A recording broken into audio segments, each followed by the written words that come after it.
Hello दोस्तों। तो आज हम लोग वर्ल्ड ज्योग्राफी के प्रीवियस ईयर क्वेश्चन को देखेंगे।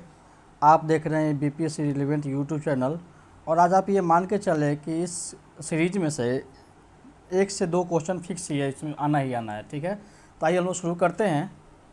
हमारा पहला क्वेश्चन है, the Sargasso Sea is a part of. Sargasso सागर जो है ये किसका भाग है? तो इसका आंसर हो जाएगा नॉर्थ अटलांटिक ओशन, यानी उत्तरी अटलांटिक महासागर। यहाँ पे हम लोग देख सकते हैं ये सारागासो सी है, नॉर्थ अटलांटिक ओशन में है, ये हम लोग ध्यान में रखेंगे। ठीक है।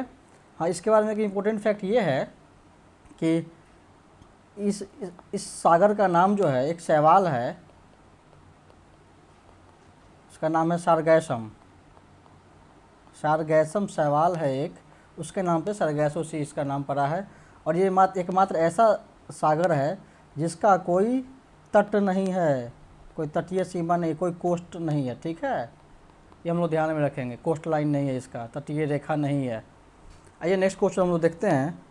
The question is Sunda trench lie parallel to the island of. कह रहा है सुंडा गर्त जो है कौन से द्वीप के समानांतर में पड़ता है? तो इसका आंसर हो जाएगा ऑप्शन सी, यानी सुमात्रा। आइए सुंडा के बारे में हम लोग देखें। सुंडा ट्रेंच जो है ये तो सुमात्रा के समानांतर में है ही। इसको सुंडा ट्रेंच को हम लोग जावा ट्रेंच भी कहते हैं, जावा ट्रेंच या जावा गर्त भी हम लोग कहते हैं इसको। ठीक है, हम लोग ध्यान में रखेंगे ये। और ये कहाँ पे है? तो हिंद महासागर में अवस्थित है। ठीक, हिंद महासागर। और एक चीज़ और हम लोग यहाँ पे जानते हैं कि विश्व का सबसे गहरा गर्त जो है, डीपेस्ट ट्रेंच जो है, मारियाना ट्रेंच है, मारियाना गर्त है, मारियाना ट्रेंच। आप लोग बताएंगे कि इसकी मतलब ये डेप्थ कितना है, कितने गहराई क्या है इसका, गहराई बताएंगे आप लोग कितना गहरा है ये। ठीक, और मारियाना गर्त जो है अपने प्रशांत महासागर में अवस्थित है, प्रशांत महासागर में, ये हम ध्यान में रखेंगे। ठीक है, आइए नेक्स्ट क्वेश्चन हम लोग देखते हैं। क्वेश्चन है हमारा, which one of the following country does not have a border with Dead Sea. कह रहा है मृत सागर से निम्नलिखित में से किस देश का सीमा नहीं जुड़ता है? देखिए ऑप्शन है लेबनान, इजराइल, जॉर्डन, पैलेस्तीन। अभी ये जॉर्डन और पैलेस्तीन, सॉरी इजराइल और पैलेस्तीन का हमास वाला जो वार चल रहा है, युद्ध चल रहा है, उसको लेके ये क्वेश्चन काफ़ी इंपॉर्टेंट हो जाता है, इसलिए मैंने इसका मैप यहाँ पे लगाया है। हम लोग इसमें देखेंगे कि देखिए ये डेड सी रहा, डेड सी ये इजराइल से टच करता है, ठीक है, जॉर्डन से भी टच करता है, और ये पैलेस्तीन वाला क्षेत्र है, पैलेस्तीन से भी टच कर ही रहा है। जो वेस्ट बैंक है इधर ही पैलेस्तीन है, हम देखेंगे। बट लेबनान जो है ना इधर कहीं है। ठीक है, इधर सीरिया है, सीरिया, इधर लेबनान है, लेबनान।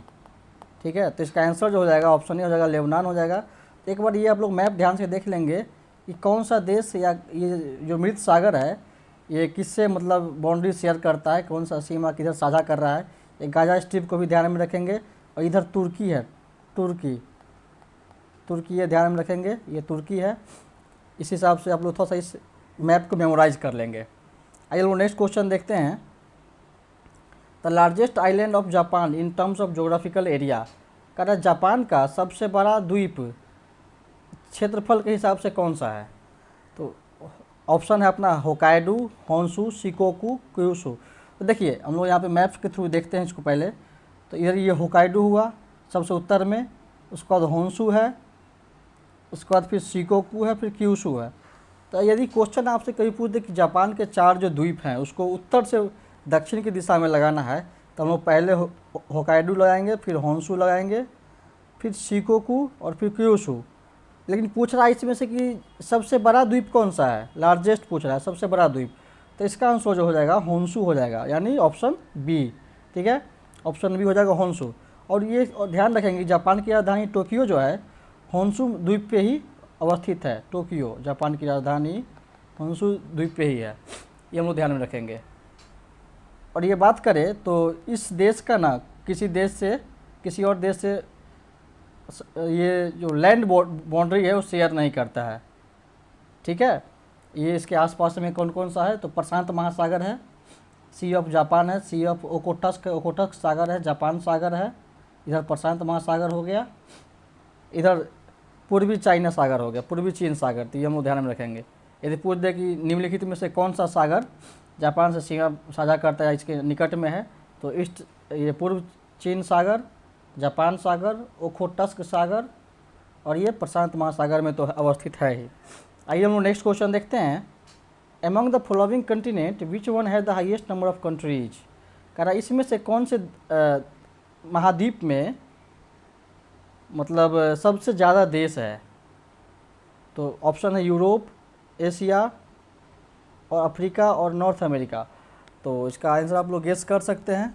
तो इसका आंसर हो जाएगा अफ्रीका। इसमें कुल मिला के 54 देश है, जो कि किसी भी महादेश में सबसे ज़्यादा है। ठीक है, अफ्रीका महादेश में 54 देश आता है, ये हम लोग ध्यान में रखेंगे। यदि अफ्रीका की बात करें तो कुछ इंपॉर्टेंट फैक्ट इसके बारे में देख लेते हैं। तो अफ्रीका का जो है सबसे ऊंची चोटी जो है, ऊंची चोटी ये है माउंट किलीमंजारो। ठीक है, तो हिंदी में लिखने में एरर हो सकता है, ये आप लोग थोड़ा सा मैनेज कर लेंगे। और किलीमंजारो कहाँ है, तो तंजानिया में है, तंजानिया देश में है, ये हम ध्यान में रखेंगे। ठीक है, और यदि बात करें कि अफ्रीका का सबसे लंबा या सबसे लार्जेस्ट यानी बड़ा ये पर्वत श्रेणी कौन सा है, पर्वत श्रेणी, तो ये जो है अपना एटलस है, एटलस।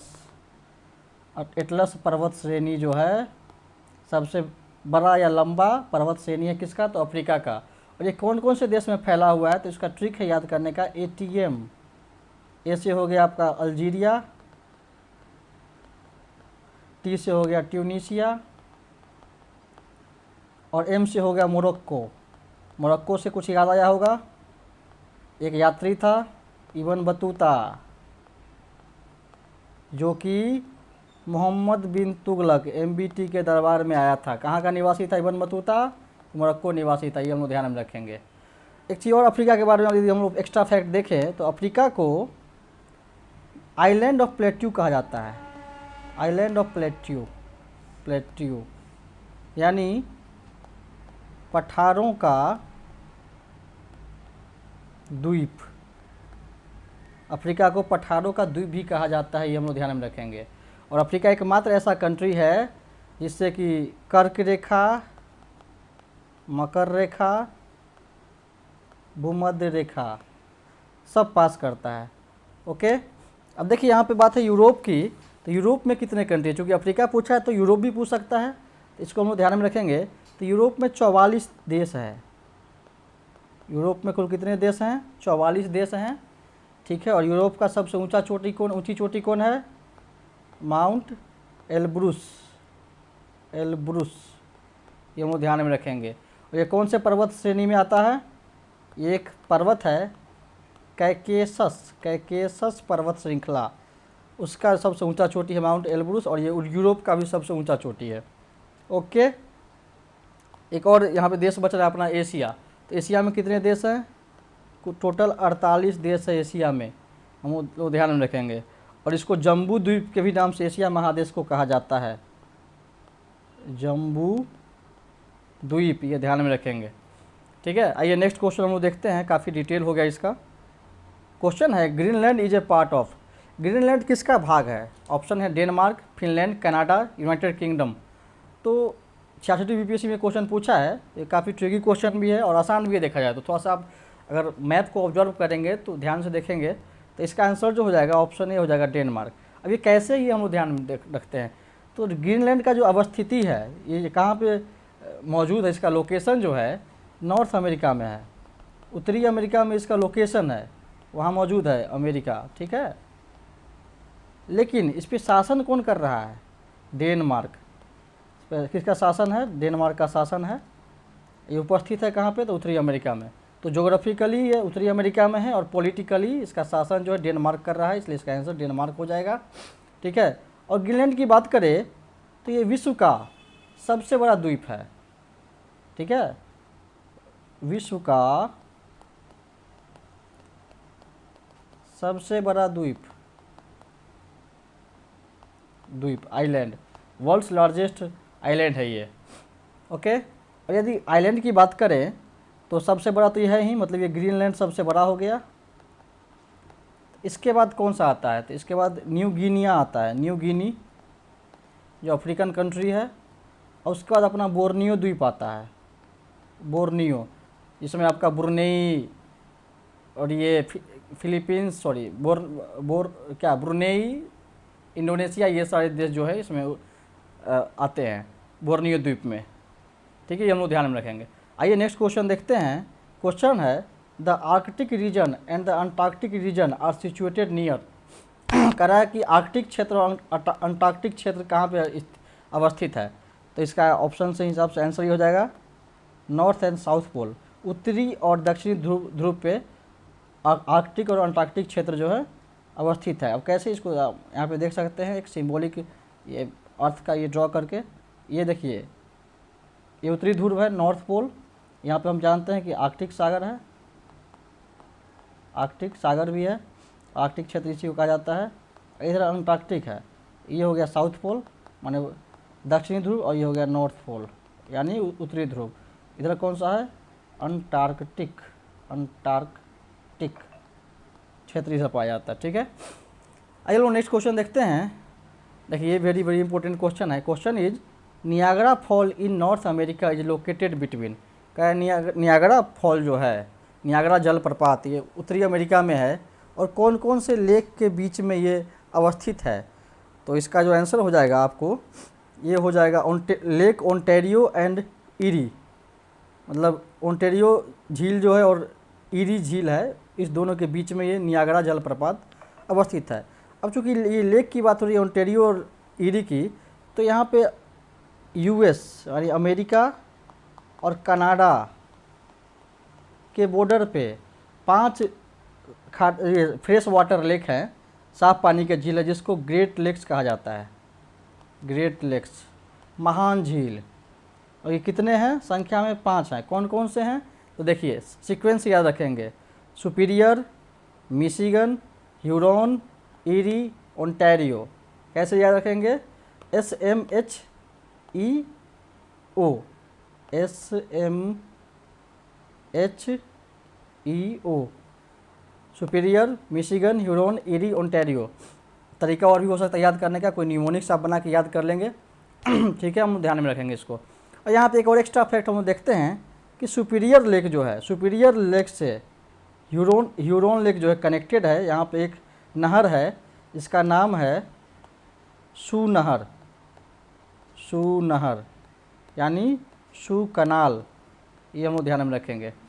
एक और इसमें फैक्ट हम लोग देखने की कोशिश करते हैं कि एकमात्र मिशिगन ही ऐसा लेक है, मिशिगन एक ऐसा झील है जो कि पूरी USA में अवस्थित है। बाकी जो भी लेक है, सुपीरियर, ह्यूरॉन, ईरी, ओंटारियो, ये सारे जो हैं कनाडा और US के बॉर्डर पे अवस्थित है। ओके, ये हम लोग ध्यान में रखेंगे। और हाँ, इसमें से ओंटारियो जो है ना, सबसे छोटा झील है। इसमें से जो महान झील है उस सब में से सबसे छोटा झील कौन सा है, तो ओंटारियो, ये हम लोग ध्यान में रखेंगे। ओके, आइए नेक्स्ट क्वेश्चन देखते हैं।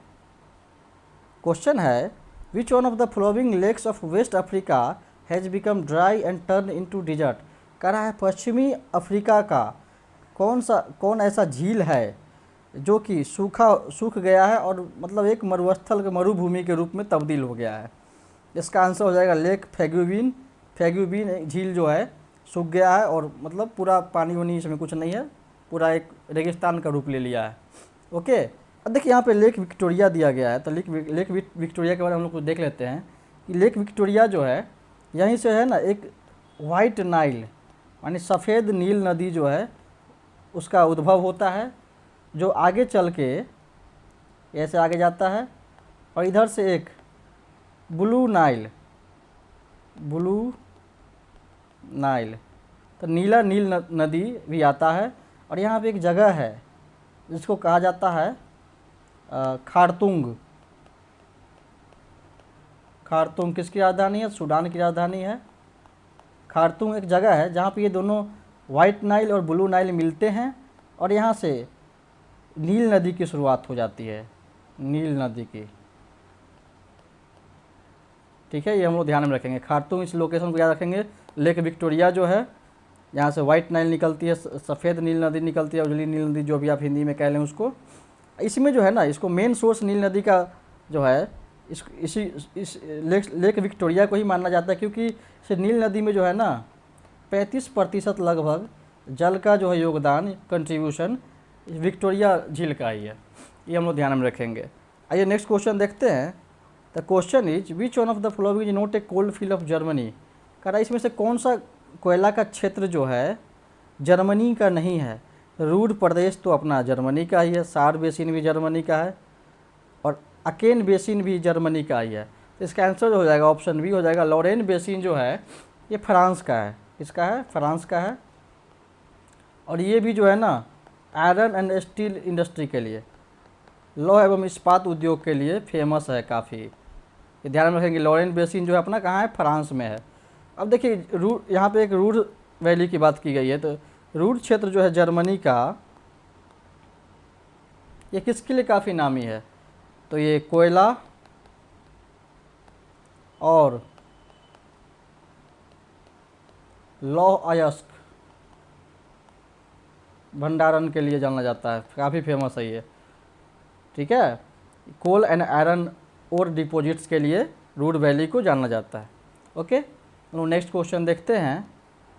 अगला प्रश्न है अपना, name the city of Russia that is known as Venice of North. कह रहा है रूस के उस शहर का नाम बताएं जिसे उत्तर का वेनिस भी कहा जाता है। तो इसका आंसर हो जाएगा सेंट पीटरबर्ग। ये हम लोग ध्यान में रखेंगे, इसको क्या कहा जाता है? वेनिस ऑफ नॉर्थ यानी उत्तर का वेनिस। ठीक है, और ये वेनिस की बात करें तो वेनिस एक शहर है। कहाँ? इटली का एक शहर है। इटली में एक शहर है वेनिस। इसको जो है ना एड्रियाटिक का भी रानी कहा जाता है। एड्रियाटिक की रानी यानी क्वीन ऑफ एड्रियाटिक, ये हम लोग ध्यान में रखेंगे। और ये वेनिस जो है ना, इसको एक और नाम से जाना जाता है, इसको कहा जाता है फ्लोटिंग सिटी। फ्लोटिंग सिटी, तैरता हुआ शहर। काहे कहा जाता है ऐसा? क्योंकि ये वेनिस जो है ना लगभग 100 से ज़्यादा द्वीप से मिलके बना हुआ है। Venice is made up of more than 100 islands. ठीक है, ये हम लोग ध्यान में रखेंगे। आइए नेक्स्ट क्वेश्चन देखते हैं। क्वेश्चन है Pyrenees mountain ranges separated the countries. कह रहा है पायरेनीज पर्वत श्रेणी जो है कौन कौन से देश को अलग करता है। तो इसका क्या आंसर हो जाएगा? इसका आंसर हो जाएगा स्पेन एंड फ्रांस। स्पेन और फ्रांस को पायरेनीज माउंटेन श्रेणी जो है, पायरेनीज पर्वत श्रेणी ये अलग करता है। ये हम लोग ध्यान में रखेंगे। यहाँ पे एक ऑप्शन में दिख रहा है फ्रांस और जर्मनी। फ्रांस और जर्मनी जो है एक रेखा से सेपरेट होता है, अलग होता है, उसको कहते हैं मैगिनॉट रेखा, या इंग्लिश में मैगिनॉट लाइन। ये हम लोग ध्यान में रखेंगे। ओके, आइए नेक्स्ट क्वेश्चन देखते हैं। Question is which one of the following country is the largest country without border in terms of geographical area. कह रहा है कि कौन सा ऐसा देश है इसमें मतलब कोई भी बॉर्डर नहीं है, कोई भी सीमा नहीं है। ओके, तो इसका आंसर क्या हो जाएगा? जापान हो जाएगा। ठीक है, और हम लोग जापान के बारे में इन डिटेल डिस्कस कर चुके हैं पिछले क्वेश्चन में, और हम देखे हैं कि होन्शु जो है उसका, होन्शु सबसे बड़ा द्वीप है। सबसे बड़ा द्वीप कौन सा है? होन्शु है। और सबसे छोटा द्वीप कौन सा है? शिकोकू है। ठीक है, सबसे छोटा द्वीप। ये हम लोग ध्यान में रखेंगे। ओके, तो आई थिंक आज के लिए इतना ही रखते हैं, क्योंकि नहीं तो काफ़ी लंबा वीडियो खींच जाएगा। एक और इसमें एपिसोड आएगा, एक वीडियो और आएगा, उसके बाद ये जो है ना आपका वर्ल्ड ज्योग्राफी का सीरीज़ कंप्लीट हो जाएगा। ठीक है, आज के लिए इतना।